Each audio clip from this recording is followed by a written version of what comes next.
ثابته روژه کې سره کولاو شوی نه دی. د روژې نه وروسته د روژې ټوله میاشت د دې جرنده چا نه ده کولاو کړې ځکه د مطابقه ځي ته دا کسان ډیوټي نه کوي نه راځي.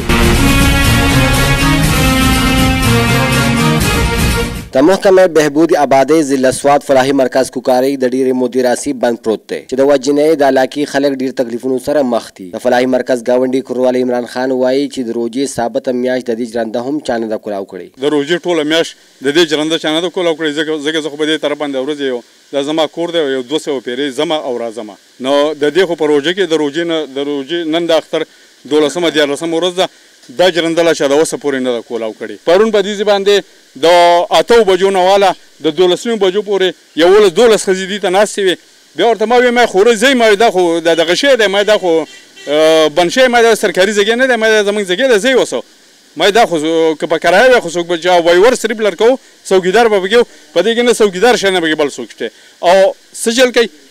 په میاشت کې یو ورځ راځي خپل زیریانې لګي او بیا واپس ځي. او دا ډاکټرانو خدا خبره کوي که موږ ته ځای بني په ټایم باندې کولاوهی نو هغو دا خبره کوي چې یاره دا زموږ خپله خوښه ده کله به یې کولاو کله به یې نه کولاو په دې کې څه کار نشته. نو دغه خو له اپریله کله ناکله به راتلل. اوس خو په خدای دې یقین کېږي دا ثابته روژه کې سره کولاو شوی نه دی او د اختر نه راپدې خوښی دي د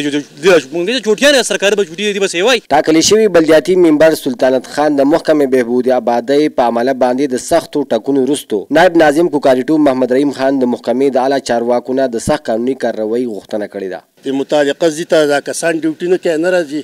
یقینا دا زموږ په فرایضو کې هم راځي چې یاره موږ د دې تپوس وکړو او هغه ځي ته راشو یقینا د دې دغه به موږ کوو او ستاسو د کیمرې په توسط سره ستاسو د شیشې په توسط سره موږ د بالای حکام ته دا اپیل کوو چې یاره د دې کسانو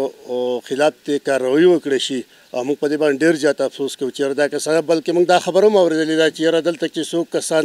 راځي هغه ډیوټي کوي نو هغه د هر کس نه 50 یا 60 روپۍ لي د هغې ته پیسې وصولوي.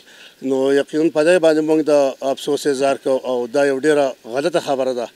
او بالای حکام ته موږ اپیل کوو چې د دې خلاف سخت اکشن واخیستل شي. د خلکو وینا ده که یو طرف ته حکومت د عوامو د خدمت په وجه دغه محکمې والا ته تنخواګانې ورکوي نو بل طرف ته دغه ورکران د خلکو نه په پیسو اخیستو کې هم ککړ دي. صمد انجم پاسون نیوز کوکارۍ سوات.